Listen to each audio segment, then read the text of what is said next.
आज का हमारा पहला वर्ड है बंगल। बंगल वर्ड एक वर्ब है जिसका मीनिंग होता है टू डू समथिंग बैडली और फेल टू डू समथिंग, यानी कि कोई कार्य भद्दे ढंग से करना, गड़बड़ कर देना, बिगाड़ देना या फिर कुछ करने में असफल होना। बंगल वर्ड के सिनोनिम्स होंगे स्पॉइल या फिर रूइन। तो दो सिनोनिम्स हमें याद रखने हैं, फर्स्ट है स्पॉइल और सेकंड है रूइन। बंगल के एंटोनिम्स होंगे सक्सीड और ग्रो। तो पहला एंटोनिम है सक्सीड और दूसरा एंटोनिम है ग्रो।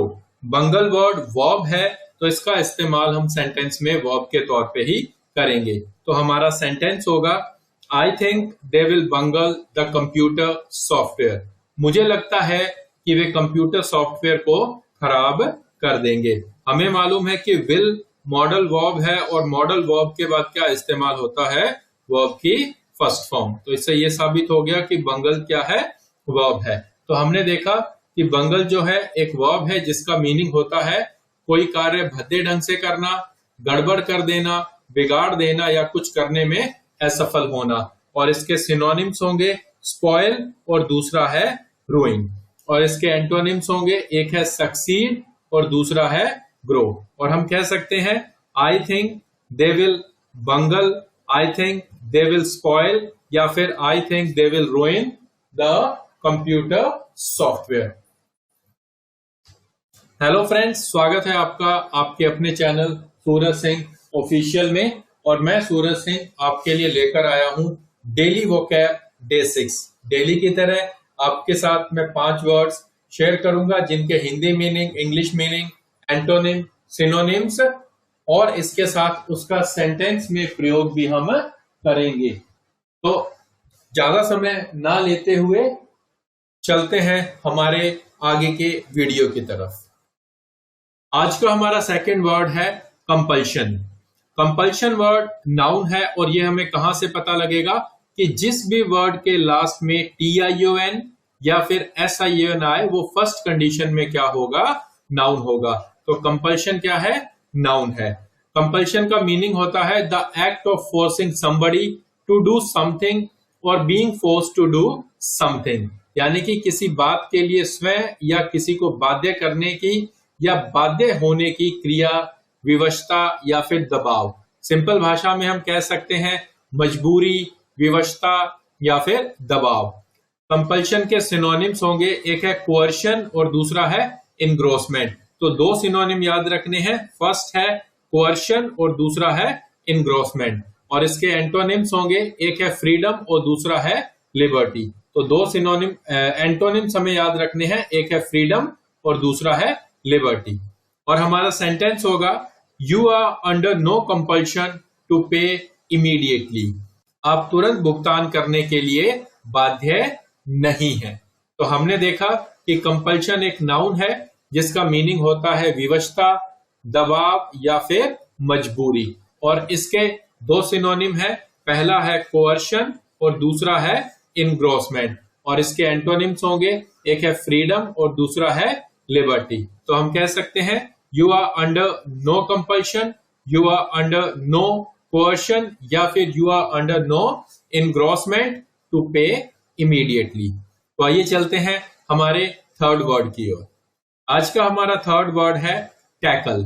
टैकल वर्ड एक वर्ब है जिसका मीनिंग होता है to make an effort to deal with a difficult situation or problem.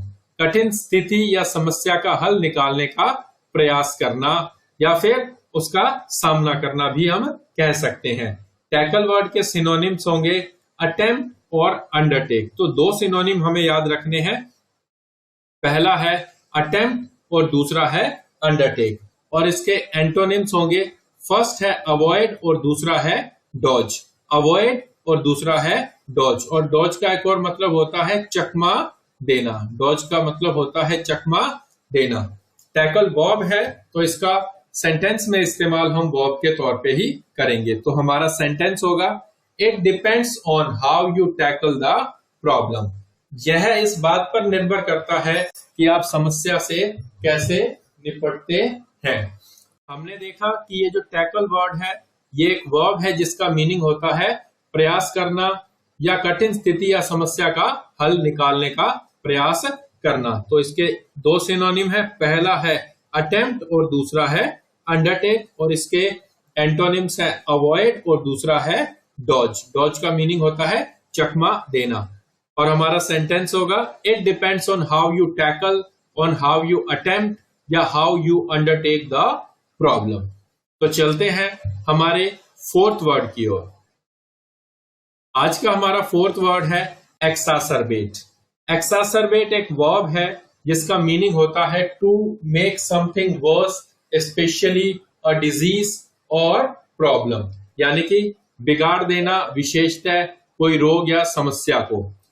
Example के तौर पे अगर आपके हाथ पे कोई जख्म हो जाए और आप उसे अपने नाखून से खुरचते रहते हैं तो क्या होगा, वो ठीक होने की बजाय और खराब हो जाएगा। तो कोई भी बीमारी हो, कोई प्रॉब्लम हो, उसको और ज्यादा बिगाड़ देने को हम क्या बोलते हैं, एक्सासर्बेट। एक्सासर्बेट के सिनोनिम्स होंगे, एक है एग्रावेट और दूसरा है इंटेंसिफाई। एक है एग्रावेट और दूसरा है इंटेंसिफाई, और इसके एंटोनिम्स होंगे इम्प्रूव और सूद। तो पहला एंटोनिम है इम्प्रूव और दूसरा एंटोनिम है सूद, और इसका सेंटेंस होगा, I don't want to exacerbate this situation. मैं स्थिति को और खराब करना नहीं चाहता। तो टू के बाद हम क्या इस्तेमाल करते हैं, वर्ब की फर्स्ट फॉर्म। यहां पे हमने वर्ब की फर्स्ट फॉर्म इस्तेमाल की है, लेकिन एक और आपको रूल बता देता हूं, टू के बाद आप इस्तेमाल कर सकते हो वर्ब की फर्स्ट फॉर्म। ये फर्स्ट रूल है। टू के बाद आप इस्तेमाल कर सकते हो नाउन, ये हमारी है सेकंड रूल। और टू के बाद हम इस्तेमाल कर सकते हैं जेरंड। टू के बाद हम जेरंड भी इस्तेमाल कर सकते हैं, या फिर आईएनजी। तो ये हमारा थर्ड रूल हो जाएगा। तो हमने देखा कि एक्सासर्बेट एक वर्ब है जिसका मीनिंग होता है बिगाड़ देना, विशेषतः किसी रोग या समस्या को। तो इसका सिनोनिम होगा एग्रावेट और दूसरा है इंटेंसिफाई, और एंटोनिम होगा इम्प्रूव और दूसरा है सूद। तो हम कह सकते हैं I don't want to exacerbate, I don't want to aggravate, या I don't want to intensify the situation. तो आइए चलते हैं हमारे लास्ट वर्ड की ओर। आज का हमारा लास्ट वर्ड है एब्रोगेट। एब्रोगेट एक वर्ब है जिसका मीनिंग होता है to abolish by authoritative action, यानी कि आधिकारिक कार्रवाई द्वारा समाप्त करने के लिए या समाप्त करना। एब्रोगेट के सिनोनिम्स होंगे नलिफाई या फिर क्वैश।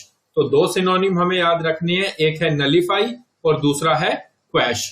और इसके दो एंटोनिम होंगे, पहला है परमिट और दूसरा है वैलिडेट। तो पहला है परमिट और दूसरा है वैलिडेट। वैलिडेट मतलब वैध करना, और परमिट मतलब किसी की आज्ञा देना। एब्रोगेट वर्ब है तो इसका इस्तेमाल हम वर्ब के तौर पे ही करेंगे। तो हमारा सेंटेंस होगा, the president abrogated N old law. राष्ट्रपति ने एक पुराने कानून को निरस्त किया। तो यहाँ पे एब्रोगेटेड का इस्तेमाल हमने किसके तौर पे किया है, वर्ब के तौर पे। ये वर्ब की क्या है, सेकंड फॉर्म है। और हमने देखा है कि एब्रोगेट क्या है, वर्ब है जिसका मीनिंग होता है आधिकारिक कार्रवाई द्वारा समाप्त करने के लिए, जिसके सिनोनिम्स होंगे नलिफाई और दूसरा क्वैश, और इसके एंटोनिम होंगे परमिट और दूसरा होगा वैलिडेट। तो हम कह सकते हैं the president abrogated, the president nullified, या फिर the president quashed an old law. तो ये थे हमारे आज के 5 वर्ड्स। अगर आपको हमारा ये वीडियो पसंद आया तो इस वीडियो को लाइक कीजिए, और अगर आप हमारे चैनल पर पहली बार आए हैं और अभी तक आपने इस चैनल को सब्सक्राइब नहीं किया है तो इस चैनल को सब्सक्राइब भी कीजिए। Thanks for watching.